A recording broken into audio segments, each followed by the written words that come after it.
Looks like we're up and running on Facebook. Excellent. And then I'm going to bring in the folks now who are joining us.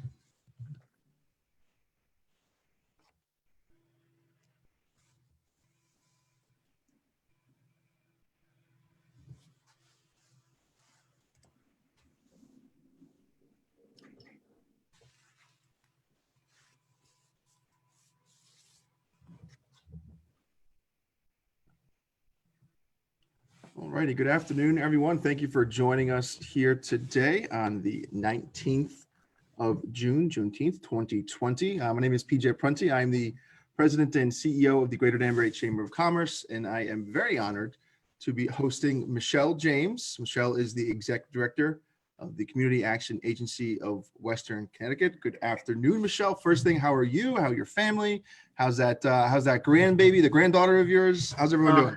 Everybody's doing great. Thank God for Zoom. I get to see her twice a week.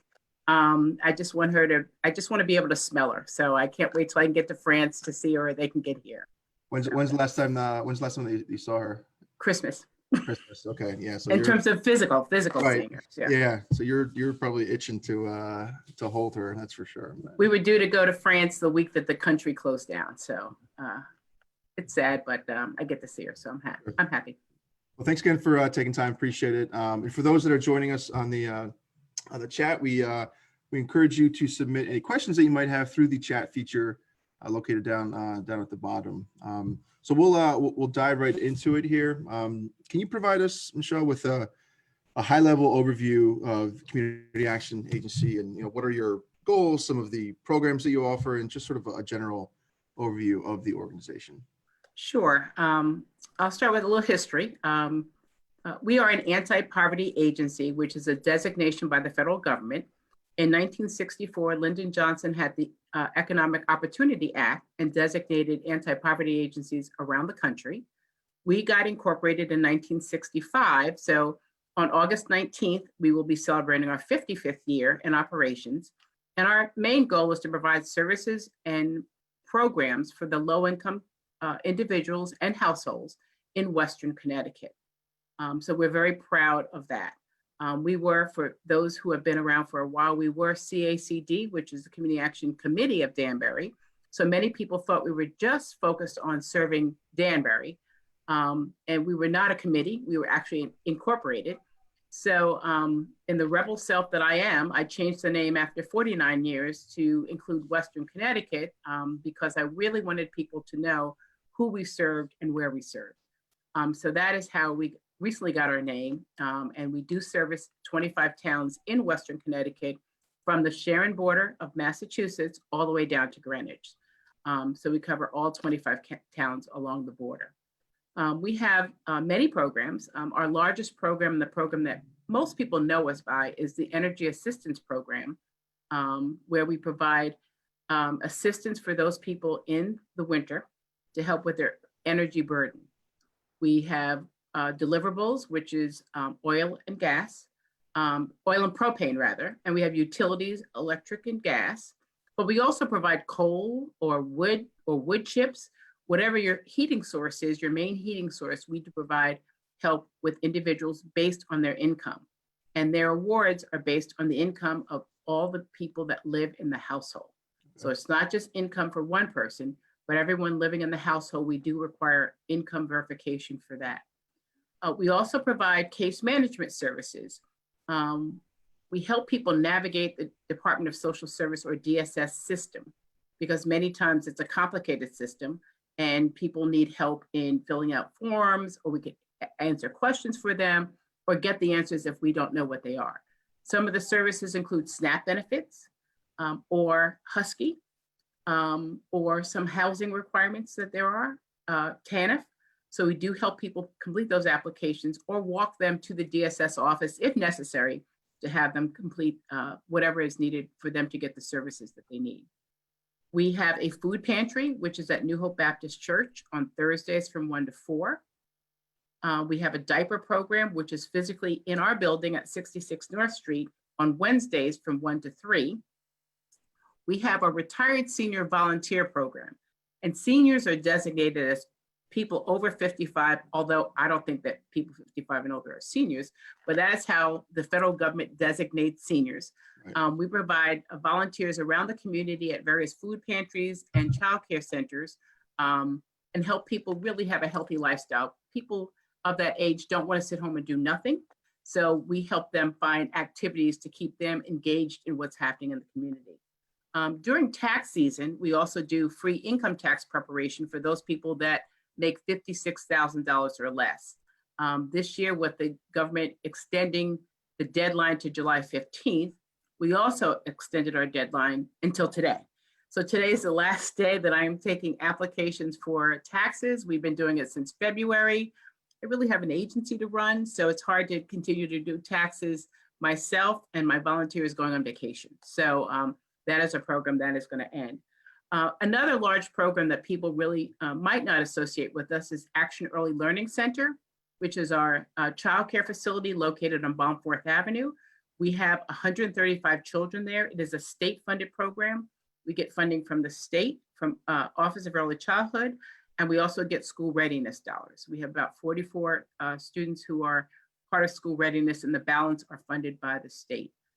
So those are our major programs that are here, but we get involved in many other activities that focus on helping low-income people become self-sufficient, which is our goal. It is quite the list. How do you keep track of all those programs and services? I write it down.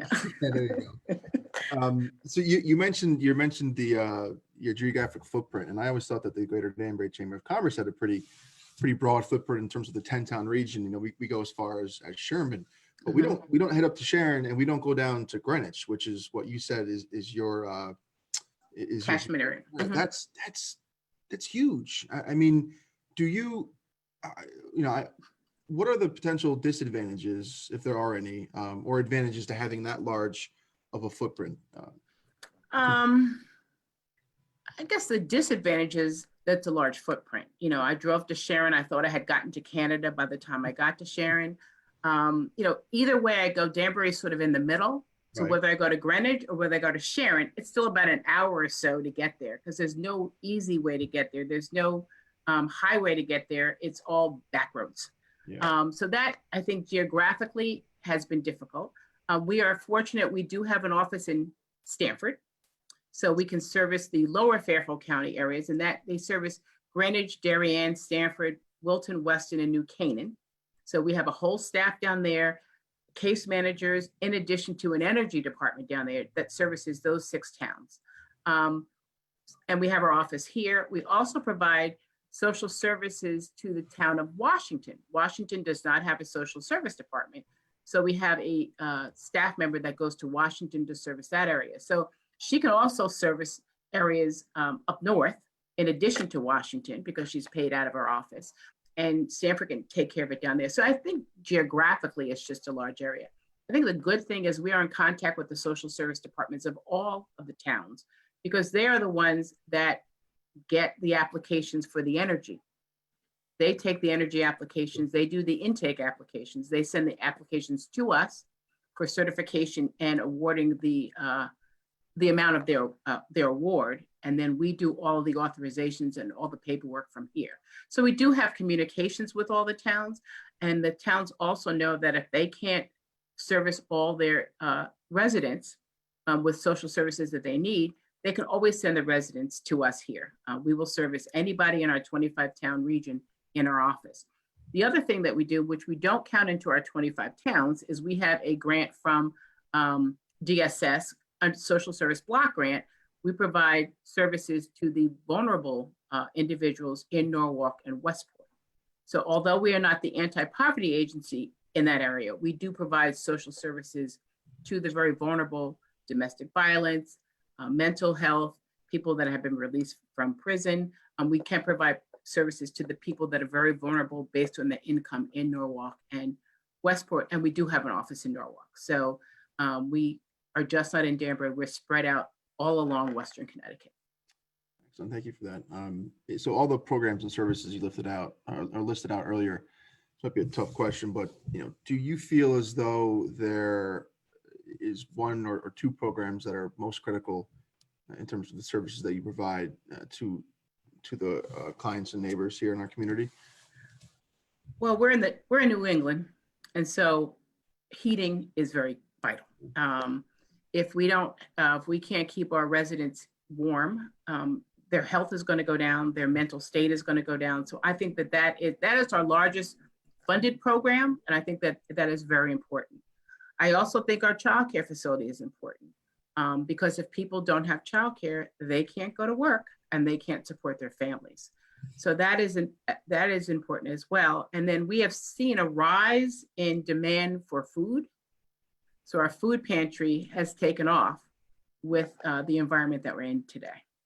Yeah, if the need for childcare hasn't been more apparent over these last 3.5 months, and the challenge that it poses to parents, I don't know what can be. So that's a good point that you bring up. And speaking of which, we'll sort of pivot now to the pandemic. How has COVID-19 impacted your agency, and what protocols have you and your team put in place to protect both the staff and the clients that come into the building? Well, number one, there are no clients coming in the building. Okay. We shut our offices down on March 16th when everything else shut down. So we just have our staff in the building. If clients need help, we are doing it over the phone. We can complete applications over the phone, and any paperwork that's needed, we do have a locked receptacle in our lobby that we have 2 doors, so people can come in one door, put the information in the locked receptacle. We have the key, nobody else has the key, and we take it out various times during the day and match up the paperwork with the application that has come in. And that's both for energy and also for case management. So we are fortunate that even though we're in an old building, we are spread out along in the building. Most of us have our own space, and even the cubicles that some of the staff sit in have high enough walls that they're protected. I encourage people, if they want to wear a mask, if they're feeling they're too close to individuals, wearing a mask or gloves is perfectly fine. But we do practice social distancing for all of our internal meetings. And so people do sit apart. So I can't say that we wear masks all the time, but if people feel that they need to because they're too close to somebody, I highly encourage that. So that's how we've protected them to date. When we do open, which hopefully, keep my fingers crossed, will be in July, we have ordered PPE. I have to get the P's correct. Too many P's here. The plastic to go in front of our reception area so that when people come in, there's no interaction with our receptionists and the clients that come in. We're going to restrict the amount of clients we can have in our lobby at a time. We are installing more video cameras and doorbells so that when people come, they will have to ring the bell. We will buzz them in. If there are too many people in the lobby, we will have to have them sit in the car until someone has left. If someone is talking to a case manager directly, they will only one person will be able to sit at a desk at a time. Okay. Sometimes we have people coming with the whole family, mother, father, kids. Yeah. That's not going to happen going forward.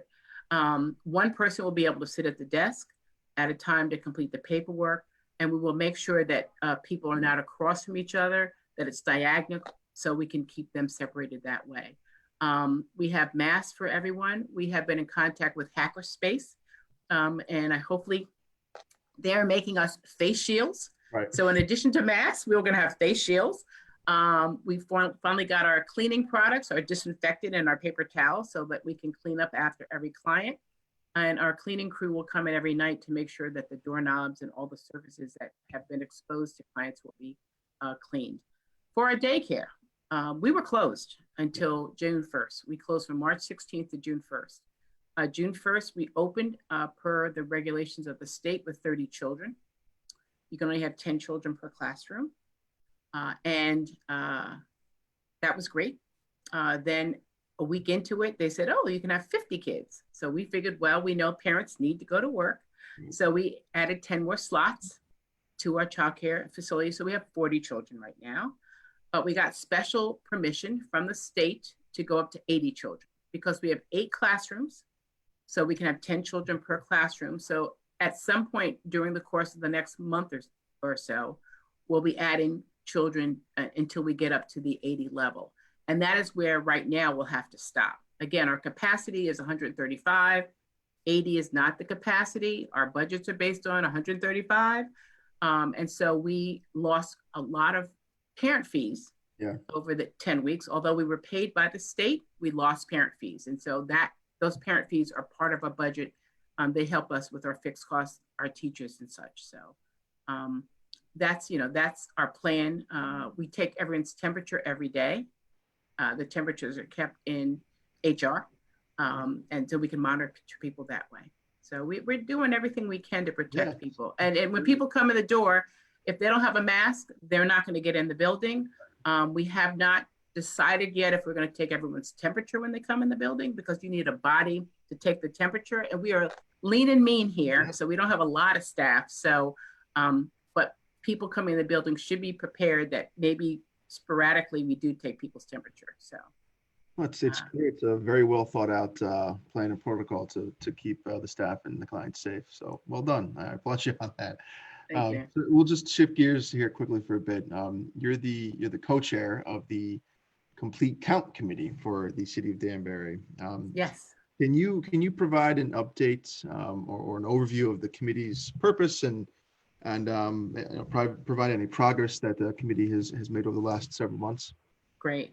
I'm co-chair with Emanuela Palmares. We were appointed by Mayor Mark Boughton. So we're very pleased with that. Our goal is to make sure that everybody in Danbury is counted.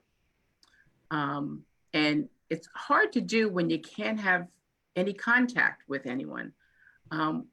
We fortunately, as a community action agency, receive funding from the Department of Social Services to do census work. Outreach. Well, it's very difficult to do outreach when there's no place to go to. So we have had a difficult time getting to people, but slowly but surely the word is getting out through many different sources, and we're providing information to those sources who might have a network that they can get the information out to. We currently, and I don't have the current figures right now for Danbury, but we're probably on par with what's happening in the state, possibly a little higher than the country. But we have some hard to count communities that we're having a difficult time getting to. And the hardest to count communities are around the Main Street area and between North Street and Osborne. If you want to go to Census 2020, there's a response rate map right there that anyone can take a look at. And you can see actually where we have a less than 40% response rate between North Street and Osborne Street. And so those are the communities that we would really like to get to let them know that we really need to have everyone counted, because the population numbers is what the federal government uses to determine how much money comes back to our community. So if we are undercounted, that means that there's less money for our schools, there's less money for our hospitals, there's just less money for our roads. So if we need to have an accurate count, we don't want the school system to start and not know how many children are going to be starting in September. And the numbers that we get are used for 10 years. So if we're wrong now, we're going to be wrong for the next 10 years. So it's very vital for people to know that they need to complete the census. It is safe. Their information is not shared with any other governmental agency. It is easy. People would have gotten a code in the mail. They could have gone online and completed their census online with their code, and they still can. They can call in. There are people on the phone that speak, I believe, 28 different languages. And there's also questionnaires. If you didn't do it electronically and you didn't do it by phone, you probably got a paper questionnaire in the mail, and you can mail that back. But it's not too late. The door knockers or the remunerators are not going to start knocking on doors until August. So if you don't want anybody to knock on your door, I suggest that you complete the census now, because otherwise somebody's going to come and knock it. So sure. Well, I don't. The mayor could not have picked, I think, two better people to lead that committee with yourself and Emanuela. We're a great team.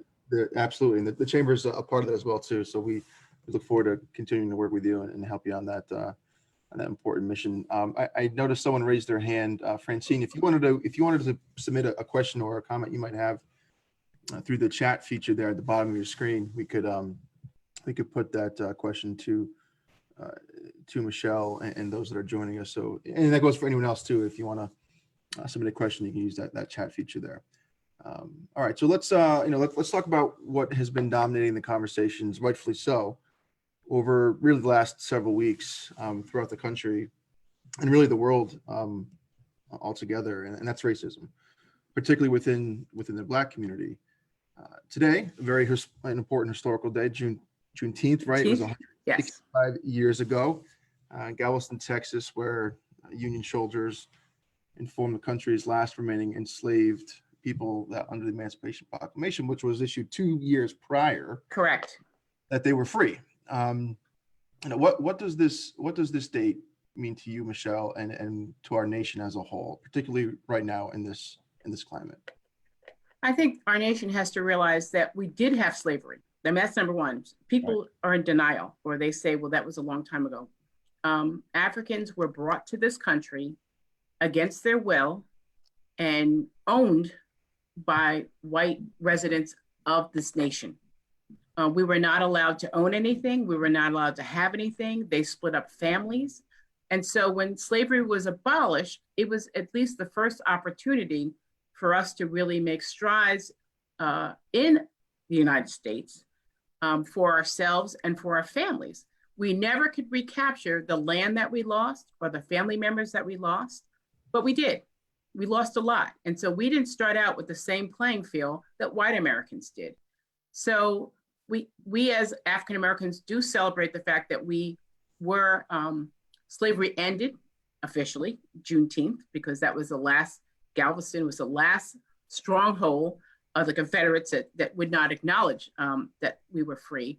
And so we have to celebrate our freedom. And I think that as a nation, we have to recognize that, and I know people say all lives matter, whatever. We have to realize that Black lives do matter, and people have to recognize that as not as a negative comment, but just as a take note of who Black people are in this country and what they do contribute to this country as a whole on many, many different levels. So it is a celebration. It is not any time to be sad. It's a celebration of our freedom and what we can do to help the country be a better place. And speaking of celebrating, I believe the Greater Danbury NAACP is hosting a celebration tomorrow at noon at the Rose Garden at Rogers Park. So yes, for those that are able to attend, I encourage you to attend. We'll be there with my family. Make sure you're wearing masks, right? And you can bring chairs too, because there's no seating, right? If you want to sit down. Yeah, right. Exactly. Good point. So that's tomorrow at 12 noon. So the last night there was a very productive conversation from the neighbor night that was hosted yesterday by Danbury Works. I believe you're also the co-chair of that? I'm actually the chair of Danbury Works. So I don't know how you found time for yourself. Who needs to sleep? Yeah, I don't sleep. So that conversation was focused on being proactive in Danbury to disrupt and dismantle racism. Yes. In your opinion, what were some of the key takeaways from that conversation last night? I think one of the key takeaways is the conversation is a hard conversation. It's not easy, but we have to begin the conversation if we were to move forward. And I think last night was the first step of us having the conversation that there is racism in Danbury, and what can we do individually and as a community to stamp it out. We had breakout groups. I think we had 9 different breakout groups. We had about 75 people on the call.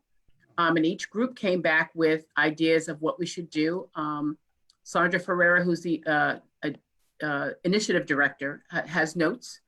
But we plan on continuing these conversations because they are hard, but they have to be done. And one thing that we came up with is let's maybe focus on different areas at each conversation. Don't just have it broad, let's narrow it down. Maybe one night it's businesses, maybe one night's employment, maybe one night's education, maybe one night's healthcare, but criminal justice, gun control, there are many, many topics. And I think that we as a committee or community should come up with what those topics are going to be.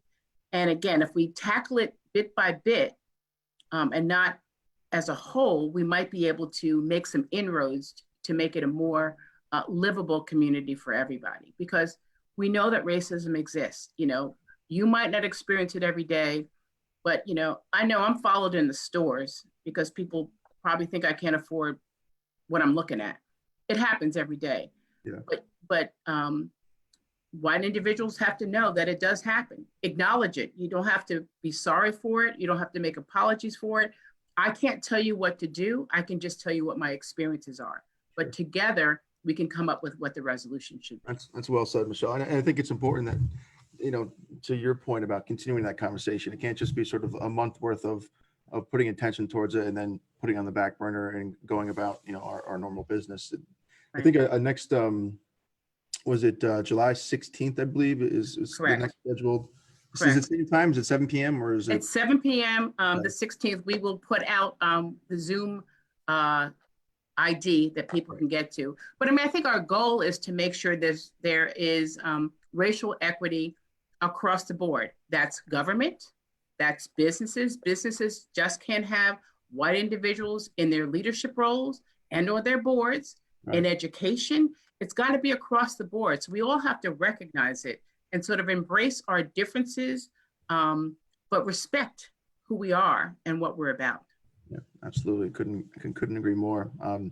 And so it was nice seeing you and Ed, your husband, Dr. James. And I always get starstruck when I see him. And I'm surprised it took this long in the conversation for me to bring this up, but my middle name is James, Peter James, after Dr. James. I think he was the head of the NICU in Danbury Hospital when I was born. I was in the NICU for several weeks, and my parents too decided to name me after Dr. James. So it was nice seeing you guys. Like I said, I'm always like, oh, it's Dr. James.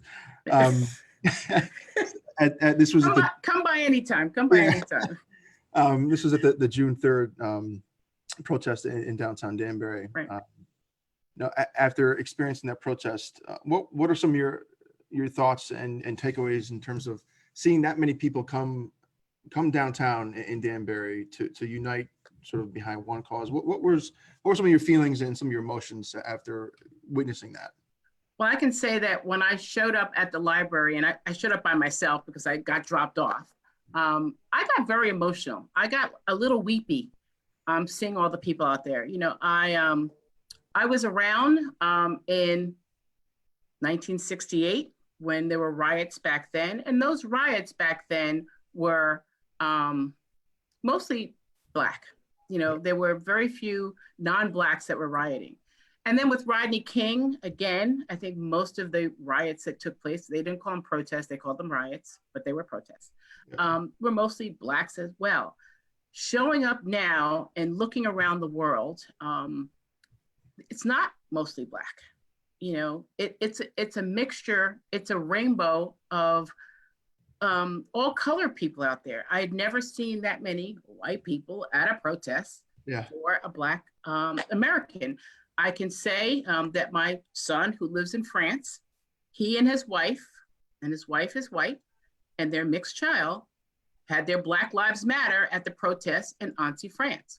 So it's happening all over the world, and it's real, and it's not fake. And I think that for the fact that we all recognize it now is a big step in the right direction. And I see hope. And I can't say that I always saw hope, but I do see hope now. And I hope that I can be part of the change that happens not only in the country, but in my little community. Excellent. That's very well said, Michelle. Thank you for that. We did have one question come up on here. Sorry, pivoting back here to the programs. How many people do you serve in total within your programs? It might be hard to say. We serve about 15,000 people in the program. And, you know, if you look at our different annual reports, it depends on how DSS has those capture people. In the past, we have captured over 20,000 people that we service. They've now narrowed it down that if people get energy, we can count them in terms of who we serve. but there are people like at our food pantry that don't get energy that we do serve. So 15 is the bottom. We serve way more than that. Got it. Okay. Excellent. So anything else that you'd like to add to our chat today, Michelle? No, I'm just pleased that you invited me to come on Juneteenth. Yeah. It means a lot to me. It means a lot to hopefully the community. And I hope that Community Action Agency of Western Connecticut and the Chamber can do more things together, either collectively or if there's anything I need to do, I'm there for you. Excellent. I appreciate that. And, we're here for you as well. And many other nonprofits in our community. And I just want you to pass along a special Father's Day to Dr. Jim, please, and your son as well, and of course all the other fathers out there for a hopefully a very, very wonderful Father's Day weekend. We'll be back here on Monday, June 22nd, I believe, with Lou Milano. He's the funny, witty host of the Ethan and Lou Show from I-95. He'll be joining us for our chamber chat. So thank you again, Michelle, for taking time out. Appreciate Happy it. Father's Day to you, PJ, and all the other fathers that are out there. Thank you. And for those that joined us, thanks for taking time out, and hope everyone stays healthy and stays well. Absolutely. Take care. Bye-bye.